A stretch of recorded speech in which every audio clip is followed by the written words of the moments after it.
NSJT, No Secrets is Truth, Jazrael Emil Kavan. We stand before the dawn saying that we define ourselves as the generation of light, that we believe that the kingdom of heaven is inside us and outside of us. We believe that we must match our inside with our outside, that we must profess our love for God.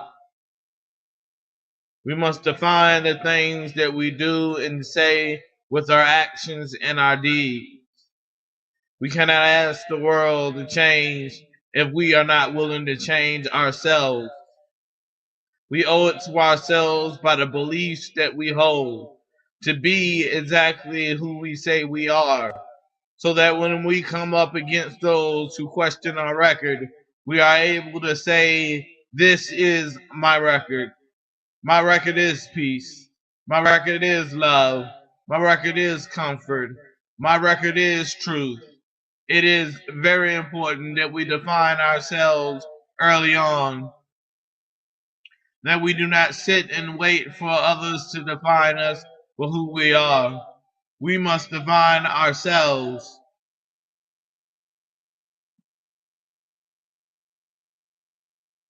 I have heard the cries of the people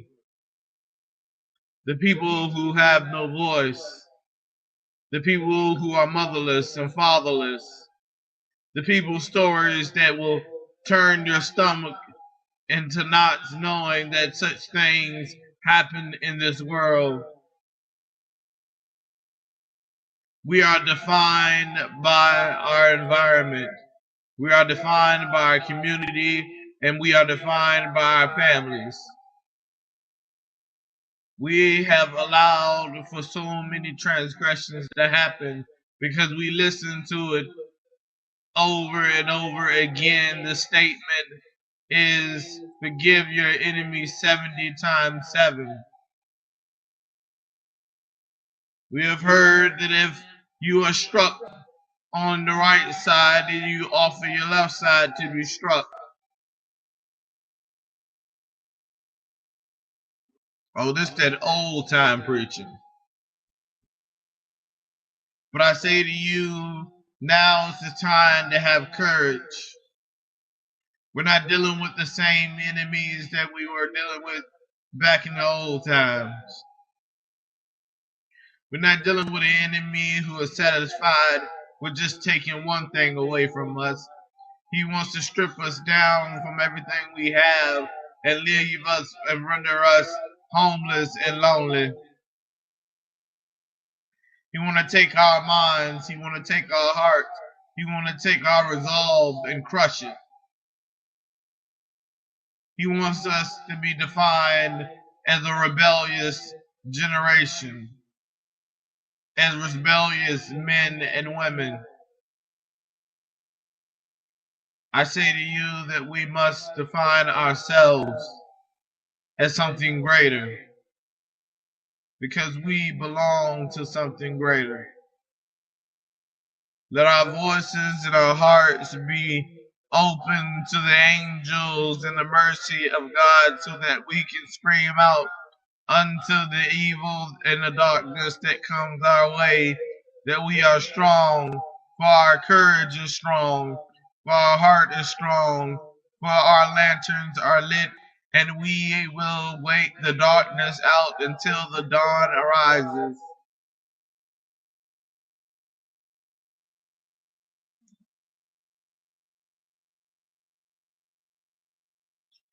We must always be ready to stand before the Lord, ready to stand before the Lord and speak our minds, ready to stand before the Lord and speak our heart, ready to stand before the Lord and accept our judgment. We have to be defined as the light of the world. We have to remember everything that we have gone through in this world. We have to remember everything that we have seen in this world.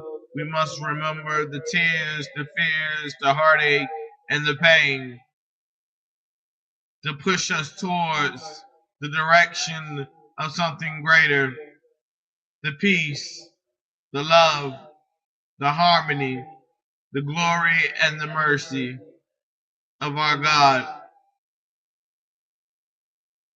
Now I know that many will say, oh, I know how to define myself. I have already defined myself, and you have no idea.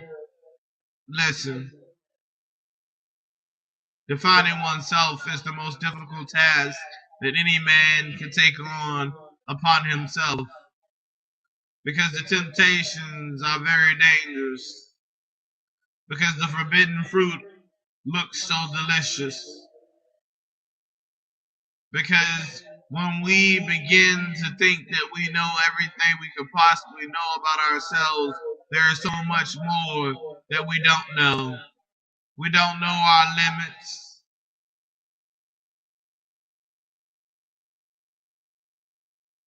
unless we practice our boundaries, unless we begin to discipline ourselves, discipline our souls, discipline our bodies, discipline our minds. We will continue doing the same things that we have always done, going around in a circle, complaining about life, calling out to God to help us through another situation that was just like the last situation. We must begin to define ourselves as who we are, as what we are, and what we will be.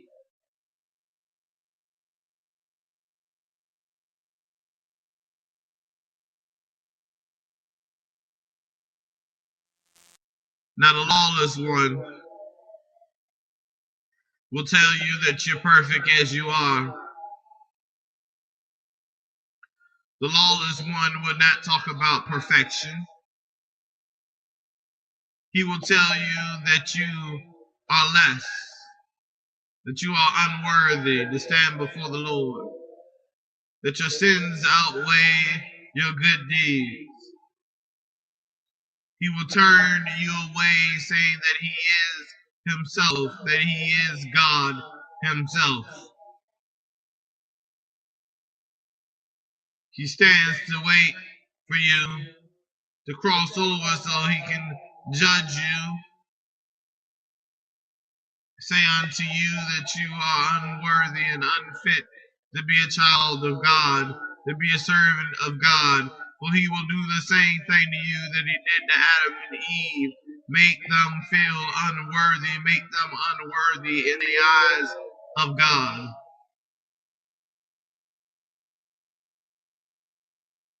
He took what was the beauty of the body and turned it into shame. You must be clothed. Look at you, you are naked. You're walking around and you are exposed. But Adam and Eve knew nothing about sexuality. Adam and Eve didn't know anything about discrimination. Adam and Eve didn't know anything about all the things that occurred in the time since their creation. They couldn't see that far. They couldn't understand that what they did would impact generation after generation after generation.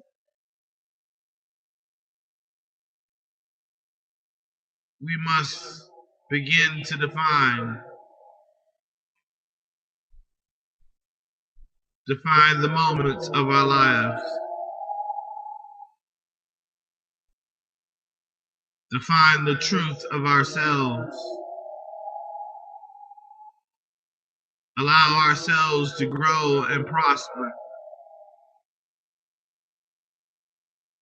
to reach for the brass rings that is right in front of us. We must have courage to light the lampstands that is meant for us to guide us through the darkness and the wilderness unto the feast of the bride and the groom.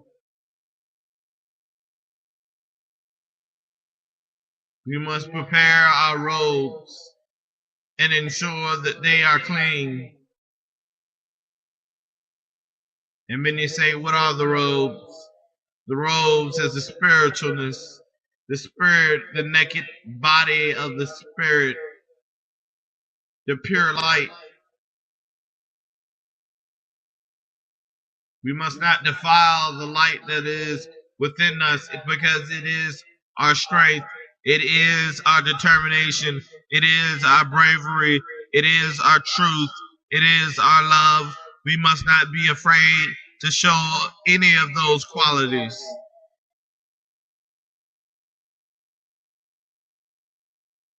We have to show that we belong. We belong as one of the greatest creations God has ever created.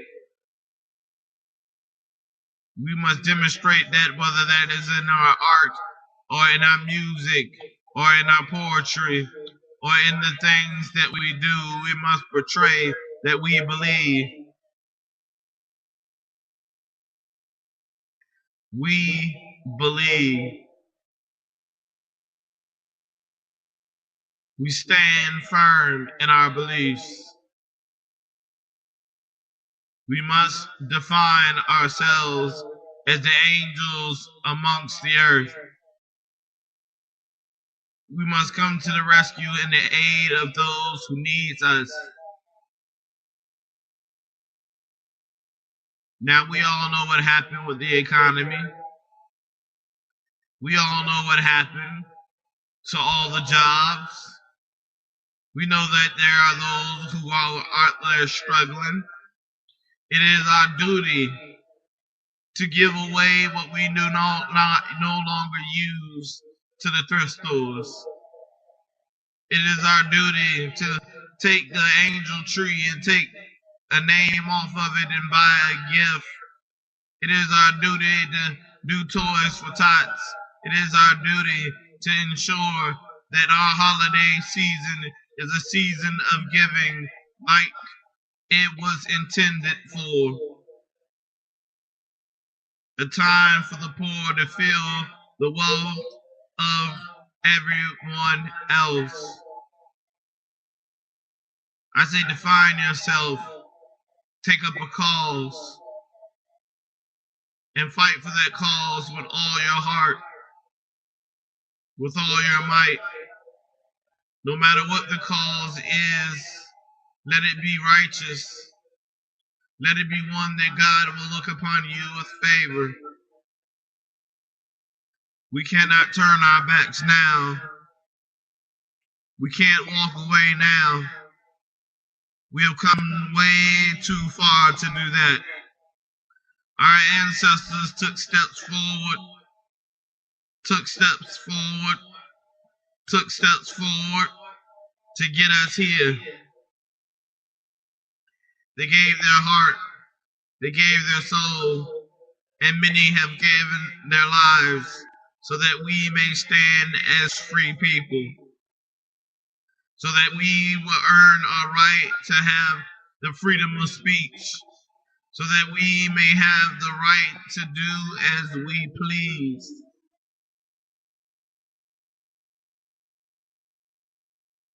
I'm not saying everything that anyone does is right, nor am I saying what you're doing is wrong. All I'm saying is we must move out of that realm of complacency and move into the realm of defining oneself, urging oneself to do something greater,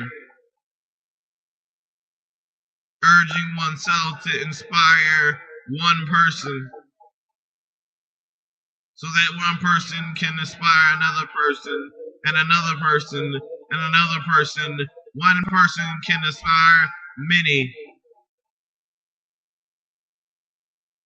We must defend the ground that we have gained. We cannot concede. We cannot surrender. We cannot return back to the old ways and just sit and allow the enemy to run over top of us. We have had too much of that.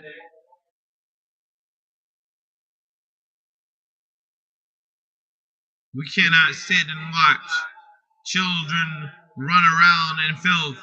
We cannot sit around and watch children being abused. We can't sit around and watch children be molested and raped.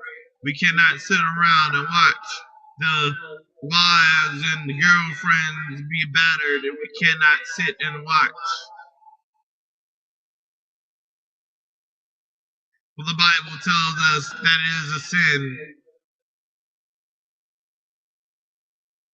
It is in Revelations in the 7 letters to the 7 churches.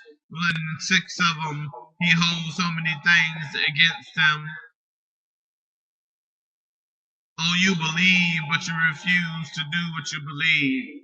You want to hang out with the crowd that continues to defile the Lord, but yet you say that you are a member of his flock.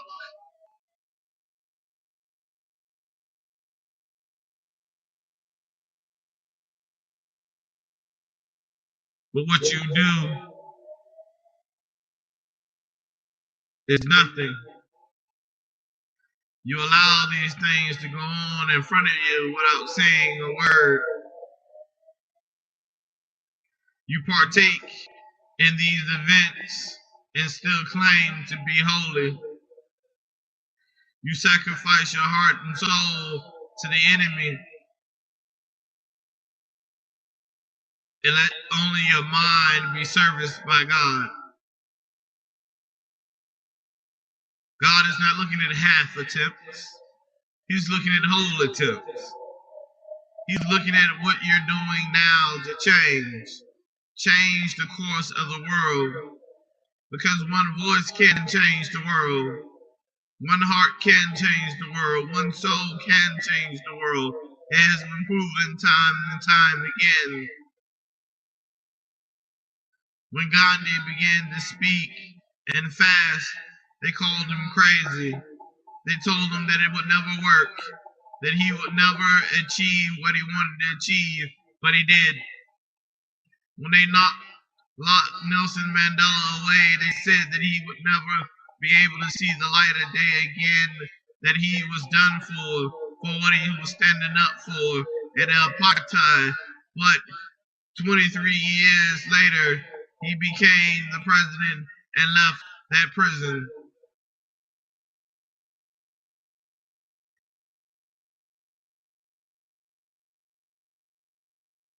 They said that Martin Luther King couldn't have an impact on civil rights, but he did.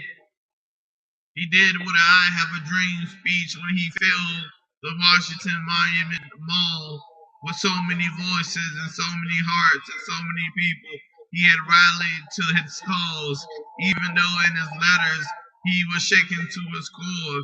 He was afraid, but yet he knew that the people depended on him and he pushed forward. Malcolm X said it so eloquently in his last speech. You can't hate the roots of the tree and not hate the tree. You can't hate where you come from and not hate yourself. You must define yourself out of the necessity to survive, out of the necessity to be defined as divine.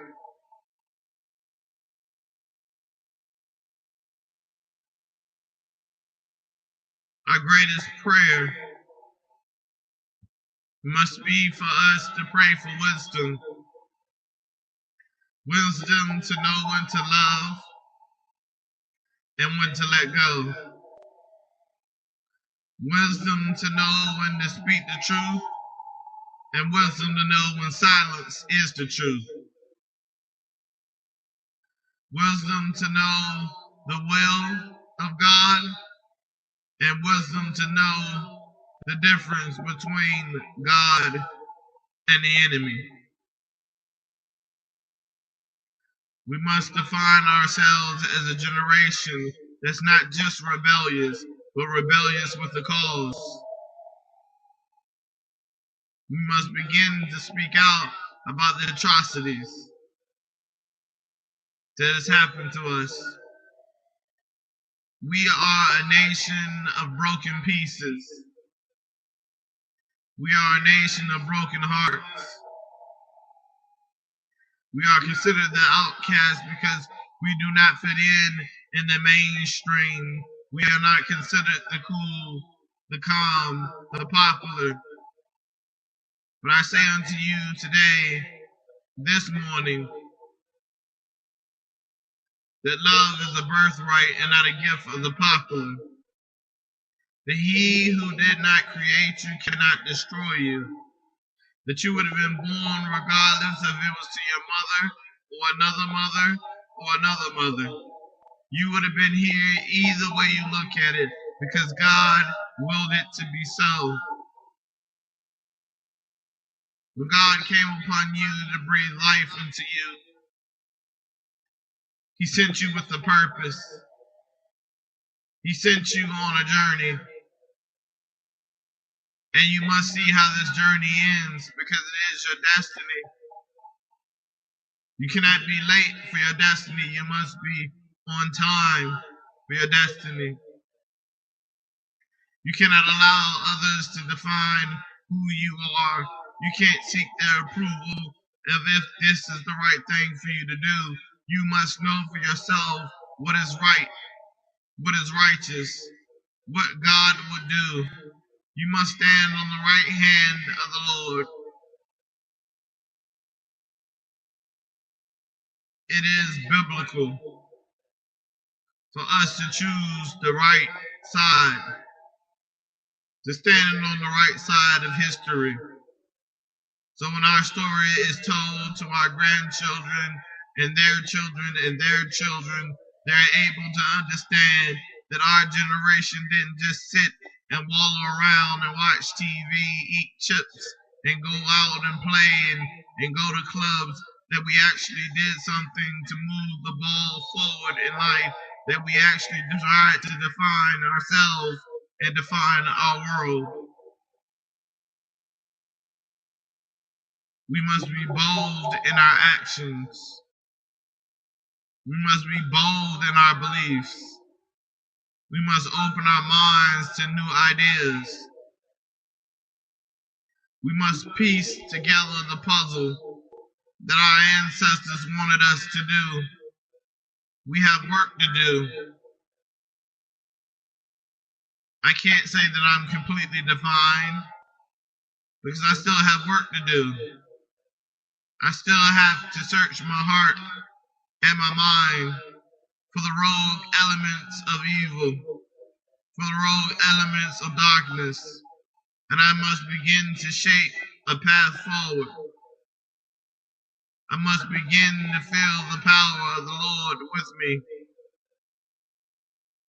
I must begin to deny my flesh, deny the temptation of the things that I know is forbidden. We all have our vices, whether it's drinking, smoking, eating cupcakes, or whatever your case may be. But we must define ourselves. We must define ourselves as something greater, as something more powerful than just a word, something more powerful than just a name. We must leave a legacy of hope. We must leave a legacy of love. We must leave a legacy of truth. We must be written in the hearts of men and not in the book of time. But even the most popular stars fade over time, just as they do in the sky. But those who are willing to live and die by the words of the Lord shall renew their strength and become the light of the world. They shall shine and outshine every star in the sky. They shall be the lampstands of the seven nations. They shall be the ones that God called upon because they have finally defined themselves. So define yourself.